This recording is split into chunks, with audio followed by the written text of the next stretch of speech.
त्याचा आज आढावा मंत्रिमंडळाच्या बैठकीमध्ये आम्ही घेतला। आतापर्यंत या अंतर्गत 8,000 कोटी रुपये हे रिलीज झालेले आहेत।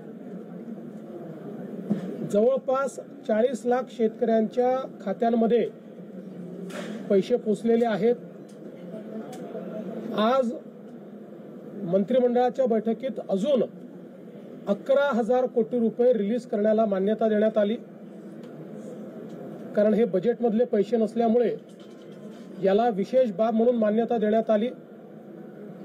आता हेही पैसे पुढच्या 15 दिवसांमध्ये शेतकऱ्यांच्या खात्यापर्यंत पोहोचवण्याचे आदेश आम्ही दिलेले आहेत। आत्ता जो काही निधी गेलेला आहे हा वेगवेगळ्या जिल्ह्यांमध्ये वेगवेगळ्या पद्धतीने गेलेला आहे। काही ठिकाणी तो पार्शल गेलेला आहे।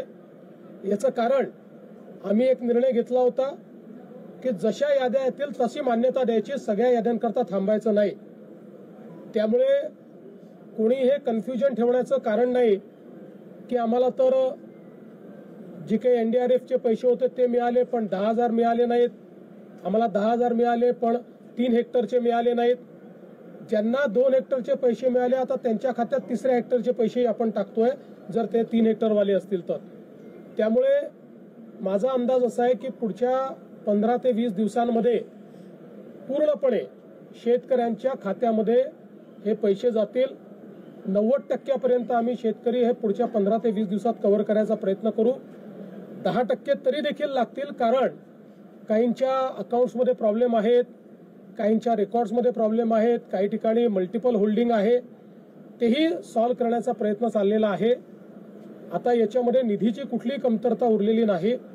फक्त आपण एक समजून घेतलं पाहिजे की याची प्रोसेस आहे, त्या प्रोसेसमध्ये 2 वेळा याद्या व्हॅलिडेट कराव्या लागतात। कारण जसं कोणी पात्र सुटू नये तसंच कोणी अपात्र किंवा जो एलिजिबल नाही त्याच्या खात्यामध्ये पैसे जाऊ नये याकरता याच्यात मोठ्या प्रमाणात आपल्याला त्याचं रिव्हॅलिडेशन करावं लागतं। एक सुदैवाने ॲग्रीस्टॅकचा डेटा असल्यामुळे ॲग्रीस्टॅकचे जे अकाउंट होल्डर आहेत या कोणाचंही आम्ही ई-केवायसी करत नाहीये, अन्यथा ई-केवायसीलाच 1 महिना लागला असता।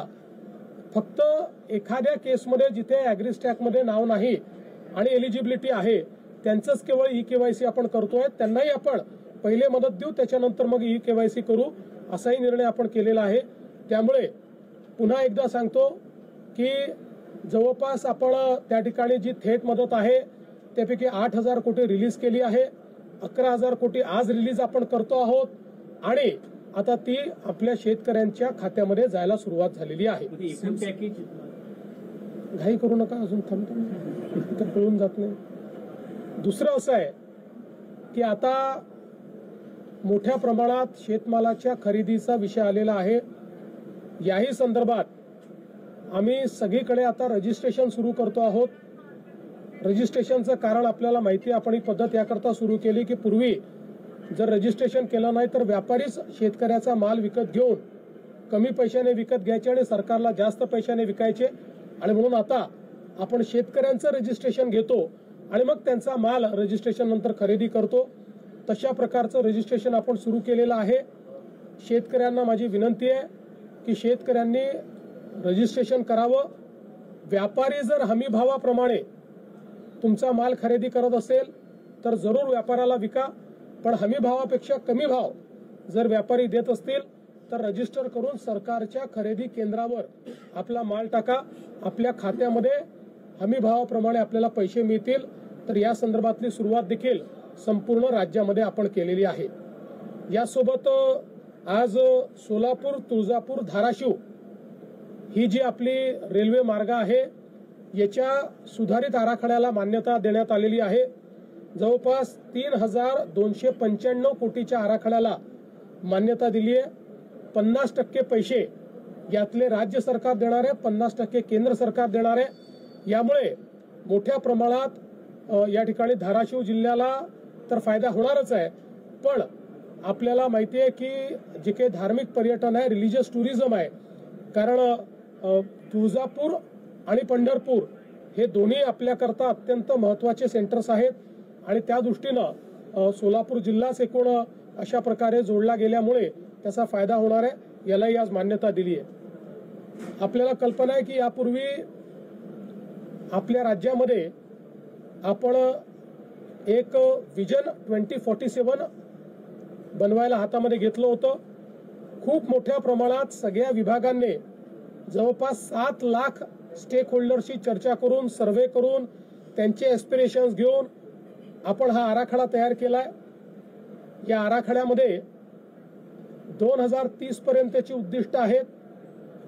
2035 जेव्हा महाराष्ट्र 75 वर्षाचा होईल तेव्हाची उद्दिष्ट आहेत आणि 2047 जेव्हा विकसित भारत आपण तयार करणार आहोत तेव्हाची उद्दिष्ट आणि त्याचा रोडमॅप आपण तयार केलाय।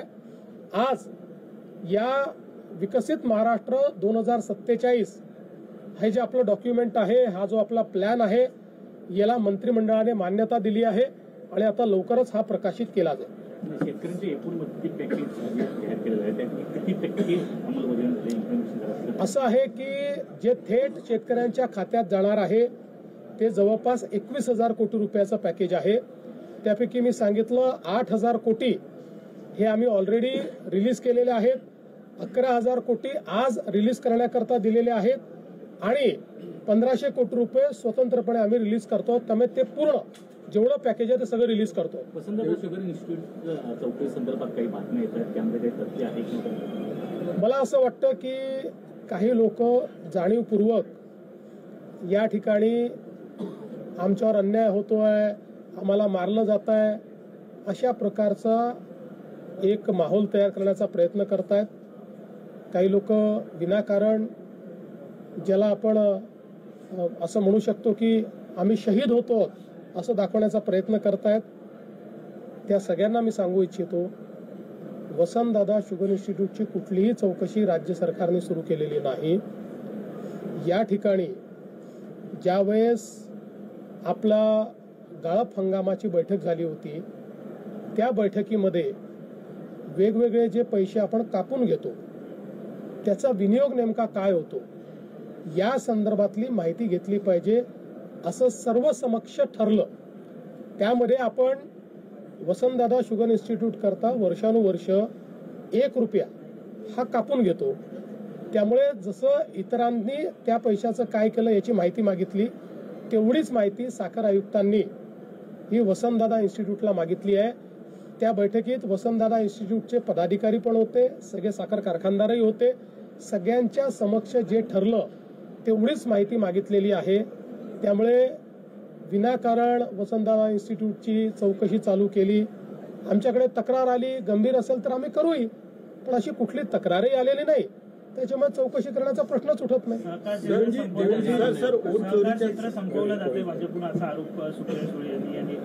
म्हणूनच मी म्हटलं की बघा, काही लोकांना रोज खोटे डॉक्युमेंट दाखवण्याची सवय जडली आहे।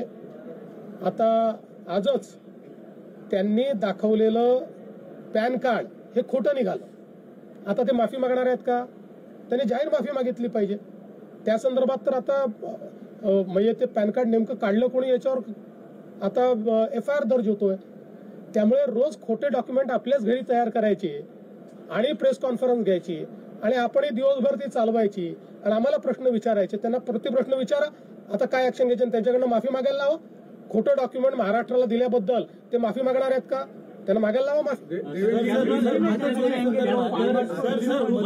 यांनी दिलेल्या निवेदनासंदर्भात आपण बैठक बोलली होती, परंतु कुठला शेतकरी नेता असं आहे की रात्री उशिरा 1 वाजता बच्चू कडू यांनी मला मेसेज पाठवला की आम्ही बैठकीला येणार असं आपल्याला म्हटलं होतं, पण आमचे सगळे शेतकरी नागपूरला जमा होत आहेत आणि आम्हीच तिथे नसलो तर त्यातनं वेगळं कन्फ्युजन तयार होईल, म्हणून आमचं मागणीपत्र आम्ही तुम्हाला पाठवतो आहोत, तुम्ही त्याच्यावर निर्णय करावा आणि आम्ही काही बैठकीला येणार नाही।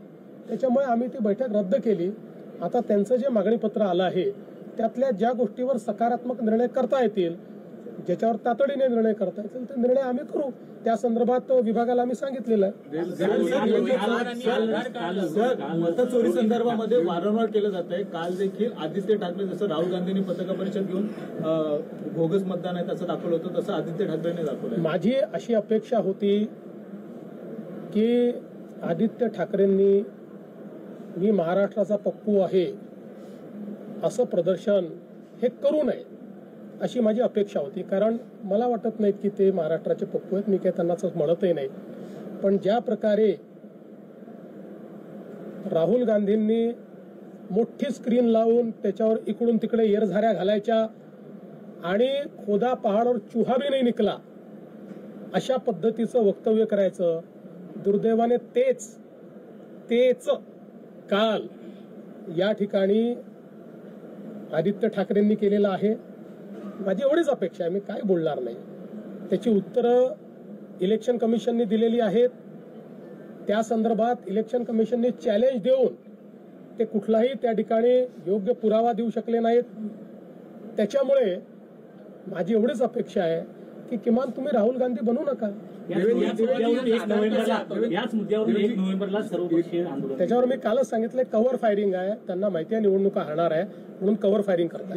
जिस तरीके से आदित्य ठाकरे ने कल जो वर्ली में दिखाया और उसके बाद 1 नवंबर को मोर्चा ले जाने की तैयारी, इसको कैसे देखते? देखिए, मेरी अपेक्षा इतनी थी कि मैं आदित्य ठाकरे को थोड़ा बहुत जानता हूँ, इसलिए मुझे अपेक्षा नहीं थी कि वो भी पप्पूगिरी करेंगे. उन्होंने भी राहुल गांधी जी की स्टाइल में बड़ी स्क्रीन लगाना और फिर हमने देखा राहुल गांधी जी इधर से उधर चल रहे, उधर से इधर चल रहे और जो बोला उसमें खोदा पहाड़ और निकला चूहा भी नहीं, ऐसा जो राहुल गांधी का प्रदर्शन था बस उसी का रेप्लिका यहाँ पर आदित्य ठाकरे इन्होंने किया है.